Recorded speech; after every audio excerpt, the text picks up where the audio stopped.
ജനം TV സൗഹൃദവേദിയുടെ ആഭിമുഖ്യത്തിൽ സുഹൃത കേരളം പദ്ധതിക്ക് ഡൽഹിയിൽ തുടക്കമായി. മലയാളികൾക്കിടയിൽ പാർപ്പിടം, ആരോഗ്യം, വിദ്യാഭ്യാസം തുടങ്ങി 7 മേഖലകൾ കേന്ദ്രീകരിച്ചായിരിക്കും സുഹൃത കേരളത്തിന്റെ പ്രവർത്തനങ്ങൾ.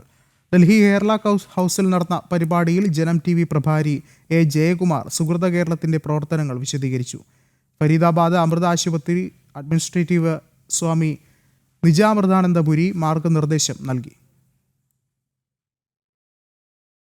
ലോകത്തിന്റെ വിവിധ കോണുകളിലുള്ള മലയാളികളെ ചേർത്ത് നിർത്തിക്കൊണ്ട് വിദ്യാഭ്യാസം, ആരോഗ്യം, പാർപ്പിടം, മയക്കുമരുന്ന് രഹിത സമൂഹം, നൈപുണ്യ വികസനം, സ്വയം സംരംഭകത്വം, സ്ത്രീ ശാക്തീകരണം എന്നീ മേഖലയിലെ ഉന്നമനത്തിനുള്ള വിവിധ പദ്ധതികൾ ജനം സൗഹൃദവേദി സുഹൃത കേരളത്തിലൂടെ നടപ്പാക്കും. ഡൽഹിയിൽ സുഹൃത കേരളം പദ്ധതിയുടെ ഉദ്ഘാടനവും ബ്രോഷർ പ്രകാശനവും കേരള ഹൌസിൽ നടന്നു. സേവന പ്രവർത്തനങ്ങൾ സമൂഹത്തിന് അനിവാര്യമാണെന്നും സുഹൃത കേരളത്തിന് എല്ലാ ആശംസകളും അറിയിക്കുന്നതായും പരിപാടിയിൽ മാർഗനിർദ്ദേശം നൽകിയ ഫരീദാബാദ് അമൃത ആശുപത്രി അഡ്മിനിസ്ട്രേറ്റർ സ്വാമി നിജാമൃതാനന്ദപുരി പറഞ്ഞു. ഹോസ്പിറ്റൽ പ്രോജക്റ്റ് തുടങ്ങിയപ്പോൾ കുറേ ആൾക്കാർ, ഭക്തന്മാരല്ലാത്ത ആൾക്കാർ വരെ ഒരു ജോലി അവരെ ഏൽപ്പിക്കുമ്പോഴേക്ക് അവർ പറയുമായിരുന്നു, അമ്മയുണ്ടല്ലോ, അമ്മയുടെ ഇച്ഛ, അമ്മയുടെ കൃപ ഉണ്ടായാലും എല്ലാം നടക്കും സ്വാമി എന്ന് പറയും. ഞാൻ പറഞ്ഞു, ഈശ്വരൻ, ഗുരു, അമ്മയ്ക്ക് എന്ത് ചെയ്യണം എന്ന് അമ്മയ്ക്ക് വ്യക്തമായിട്ട് അറിയാം. അമ്മ ചെയ്യേണ്ട കാര്യങ്ങൾ അമ്മ ചെയ്തോളും, ഈശ്വരൻ ചെയ്യേണ്ട കാര്യങ്ങൾ ഈശ്വരൻ ചെയ്തോളും.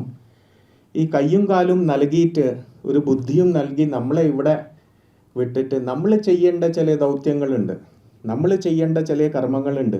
ഈശ്വരേച്ഛ അനുസരിച്ച് നടക്കേണ്ട എല്ലാം നടക്കും, അത് സ്വാഭാവികമായിട്ട് നടക്കും. നമ്മൾ ചെയ്യേണ്ട കാര്യങ്ങൾ നമ്മൾ ഏറ്റെടുത്തില്ലെങ്കിൽ ഈശ്വരൻ വന്നാൽ ചെയ്യും, അല്ലെങ്കിൽ സർക്കാർ ചെയ്യും, അല്ലെങ്കിൽ മറ്റേ ആൾ ആരെങ്കിലും അയൽവക്കക്കാരെങ്കിലും ഒക്കെ ചെയ്യും എന്ന് ധരിച്ചാൽ അത് നടക്കൂല. നമ്മൾ സ്വയം ധരിച്ച്, നമ്മൾ സ്വയം സ്വീകരിച്ച് ചെയ്യുന്ന ഒരു രീതിയിൽ പോയാലേ ഈ ഭാരതം മൊത്തം ഒന്ന് ഉയർന്നു വരൂ. സുഹൃത കേരളത്തിന്റെ ലക്ഷ്യങ്ങളും പ്രവർത്തനങ്ങളും ജനം TV പ്രഭാരി എ ജയകുമാർ പരിപാടിയിൽ വിശദീകരിച്ചു. ഏകദേശം 3.5 കോടി വരുന്ന ലോകത്തിൻ്റെ വിവിധ കോണുകളിൽ വസിക്കുന്ന എല്ലാ മലയാളികളെയും ഉൾക്കൊണ്ടുകൊണ്ട് അവരുടെ ചിന്തകൾ, അവരുടെ ആശയങ്ങൾ, അവരുടെ സഹായങ്ങൾ, ധനസമ്പത്ത് ഇതെല്ലാം തന്നെ കൂട്ടിച്ചേർത്തുകൊണ്ട് ലോകത്തെവിടെയുമുള്ള മലയാളിയെ സഹായിക്കുക എന്നുള്ളതാണ്. ഏറ്റവും ക്രെഡിബിളായിട്ടുള്ള, സത്യസന്ധരായിട്ടുള്ള, ഭാവനയുള്ള മനുഷ്യരുടെ ഒരു കൂട്ടായ്മയാണിത്. ഇത് ഒരുപക്ഷെ ഇത് വളർന്ന് 1 വർഷം കഴിയുമ്പോൾ ഒരുപക്ഷെ ലോകത്തെ ആദ്യത്തെ ഏറ്റവും വലിയ കൂട്ടായ്മയുടെ ഒരു സേവന പ്രവർത്തനമായിട്ട് ഇത് മാറും. മുൻ കേന്ദ്രമന്ത്രി അൽഫോൺസ് കണ്ണന്താനം, ഓർഗനൈസർ മുൻ chief editor R Balashankar, Doordarshan director general Satheesh Namboothiri, deputy police commissioner Nithin Valsan, advocate MR Abhilash തുടങ്ങിയവർ ആശംസ അറിയിച്ചു.